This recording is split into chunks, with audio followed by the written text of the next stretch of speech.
អូបាទសូមអធិស្ឋានបងរកខុសច្បាប់បន្តិចបងណាបងសូមមកតម្រាក់បន្តពីធំណាបងនេះឆ្លើយទេពេលណាបន្ត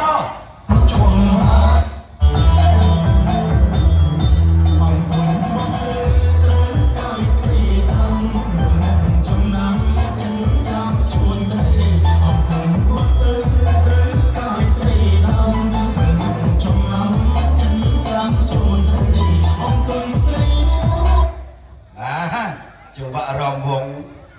ខ្ញុំមិនចេះប្រកបទេប៉ុន្តែស្ត្រីយើងរំវងចង់រៀមស្មើនឹងមាត់បរោះស្មើនឹងចើមដល់អ្នកគ្រូបងខ្ទប់ក្រោបខ្ទប់ក្រោបនៅតែម្ដុំទៅនឹងសូមចូលរួមសោកស្ដាយបាទសូមបន្តទៀត